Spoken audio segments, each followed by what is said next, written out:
ఎన్టీఆర్ జిల్లా మనగానపల్లి మండలం మనగానపల్లి గ్రామం అర్బన్ కాలనీలో ఆకుమెట్ట బిల్డింగ్లో వాసిరెడ్డి అనే విజయవాడ నుంచి వాసిరెడ్డి అనే వ్యక్తి వచ్చి ₹1,00,000 తాము గ్రైండర్ లేకుంటే లోన్ కూడా ఇవ్వను, అది గ్రైండర్ దింపుకోకపోతే అని చెప్పినాడు. చెప్పిన తర్వాత సరే సార్ అని చెప్పి ఓకే సార్ మేము గ్రూప్ అవుతామని చెప్పి 26 మంది గ్రూప్ అయినాము. దాంట్లో సెలెక్షన్ చేసుకున్నాడు, ఆయన పేర్లు రాసుకుపోయి 12 మందిని 12 మంది తలా 5,000 తెచ్చి ఇచ్చినాము. సార్ అది మామూలుగా బయట చేసేది ₹1000 1500 సార్, కాదు మాకు 5,000 తీసుకొని పోయినాడు. ₹1,00,000 ఇది తింపుకుంటేనే ₹1,00,000 ఇస్తాను, లేకుంటే ఇవ్వను. జిఎస్టీ డబ్బులు అమ్మ అవి ఓట్ల ముందర మీకు పంచిపోతాను, మీ నుండి నల్ల డబ్బు పోయి తెల్ల డబ్బు వేసుకుంటా అని చెప్పినాడు.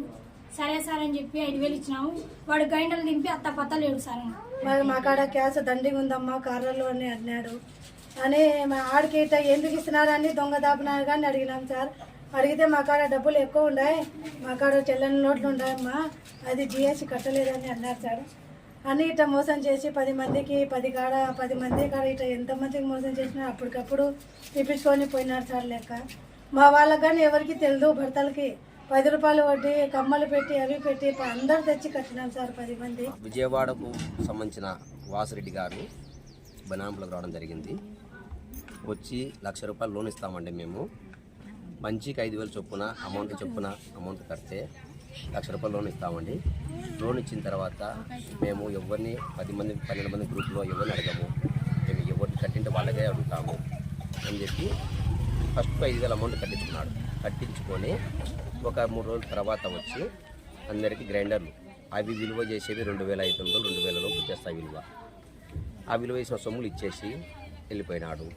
వెళ్ళిపోయి మళ్ళీ 2 రోజుల తర్వాత వచ్చినాడు. రేపు సోమవారం ఆదివారం మీకు అమౌంట్ తెచ్చిస్తాము, మేము క్యాష్ ఇస్తాము, క్యాష్ ఇచ్చి మేము మీ ఇంటి దగ్గరికి వచ్చి అమౌంట్ కట్టించుకుంటాము. మేము ఫోన్పేలు కానీ ఏదే కానీ మీరు ఇచ్చిన అమౌంట్ కానీ ఫోన్పేలు కానీ మేము ఇవ్వాల్సిన అమౌంట్ కానీ ఫోన్పేలు కానీ చెక్కులు కానీ ఇటువంటి మేము మాకు ఈ ఎలక్షన్ ప్రాబ్లం ఉందని చెప్పేసి ఆయన ఇట్లా చెప్పడం జరిగింది సార్. సరే అని చెప్పి మేము ఏదో అప్పులు ఉన్నాయి, 5,000 పోతే ఒక సొమ్ము ఉంది మన దగ్గర, ఆ సొమ్ముకు ఒక 2,500 పోయినా 2,500 లాస్ అయినా పర్లేదని చెప్పి అందరం ఒక 12 ధైర్యం చేసి ₹1,00,000 ఇస్తామంటేనే డబ్బులు ఇచ్చాం సార్. ఇది జరిగింది.